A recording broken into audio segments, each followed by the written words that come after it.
Hello, my name is Robin Costain. Today's presentation is titled, How Safe is the Water? We will talk about how contaminated water affects wellness. Topics will include overall wellness, unsafe or contaminated water, specifically the groundwater in my hometown, and recommendations or strategies to fix the problem. Everyone has their own idea of wellness. According to the Substance Abuse and Mental Health Services Association, wellness has 8 dimensions: social, intellectual, financial, spiritual, occupational, physical, environmental, and emotional.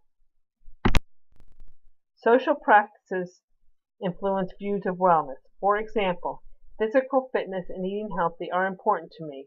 Not only does it make me healthier, but it also makes me think clearer. Exercises like yoga is good for both the body and the soul. Bottled water or tap water. The bottled water industry has grown to a $14 billion business. Later in this presentation, you will see for some there is no other choice. There are laws to mandate our safety. All states, except for New Hampshire, have some sort of seatbelt laws for adults. The ability to be tolerant or coexist plays a big role in our wellness. It directly impacts our social, spiritual, and emotional well-being.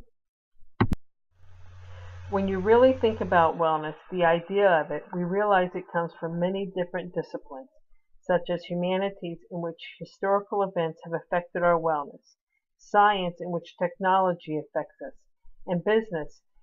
The physical fitness business and the bottled water industry are huge businesses. Most of us remember what we were doing when the planes crashed into the World Trade Center, or when the bombs went off at the Boston Marathon. These events have had a profound effect on us, as well as others, not only directly the ones directly in harm's way, aside from all Americans. It made people question or embrace their faith. In some ways, it promoted prejudice. It caused financial issues. The stock market went crazy. Businesses were lost, and in many ways, their jobs. Another hot topic affecting wellness is healthcare. People are becoming more and more involved in self-advocating in their healthcare. This has been a positive. People lost jobs. Another topic that impacts wellness is healthcare. People are becoming more and more involved and self-advocate for their own health.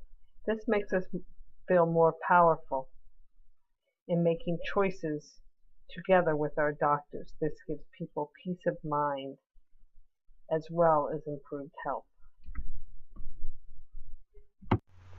What influences wellness?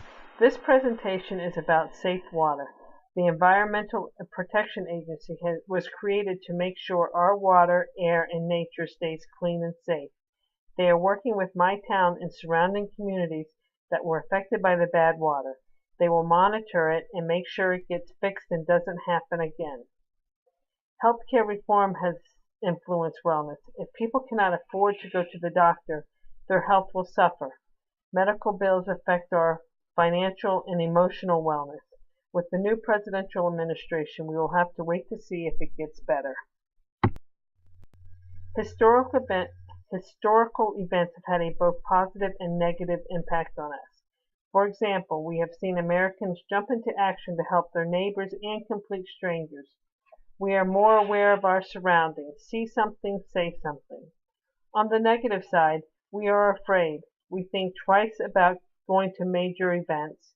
I know people who will not fly since 9/11. Look at the immigration crisis. A country who was once accepting of everyone is now forced to be cautious. Technology plays a big role in wellness.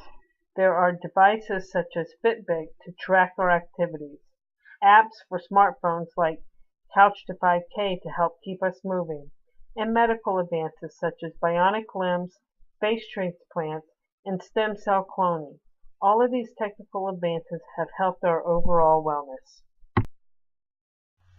Companies have a social, environmental, physical, and financial responsibility to ensure employees, the community, and nature are not harmed by their business. In 2014, Saint-Gobain Plastics in Merrimack, New Hampshire, leaked PFOA through the air and settled on the ground. At the end of 2015, St. Cobain notified the Department of Environmental Services that they detected PFOA in the water. PFOA is a chemical used to make Teflon. Public and private wells within a 1-mile radius of St. Cobain manufacturing plant were tested. Results came back with readings anywhere from low to high traces of this chemical. The health implications are unknown. According to the American Cancer Society, there could be health concerns because PFOA stays in the environment and the body for long periods of time. Studies have not yet had conclusive answers. During this investigation, high levels of PFOA have been detected. St. Cobain is providing water to the affected residents. More testing is being done on the wells and research to determine what, if any, is a safe level of PFOA. The issue relates to wellness on many levels. It has an impact on all 8 dimensions. St. Cobain has a corporate responsibility to keep their employees and communities safe. Before this issue can be completely resolved, there will be more testing, more research on health risks, and without a doubt, lawsuits. St. Cobain and the Environmental Protection Agency will work together to get it cleaned up. They will change their processes so it doesn't happen again. They will also need to continue testing and monitoring for long-term effects. My recommendations would be that St. Cobain should continue providing bottled water as long as necessary. Make sure funds will be available for future unknowns, and continuously monitoring to make sure no repeat contamination. Strategies to implement a plan would be to force St. Cobain to comply with demands by holding town meetings and using social media. If all else fails, a class action lawsuit. A neutral third party would make sure St. Cobain follows through, or if necessary, get a court order. The benefits of having this taken care of would be clean air, water, and soil, and funds would be available for any unknowns to give the community a peace of mind.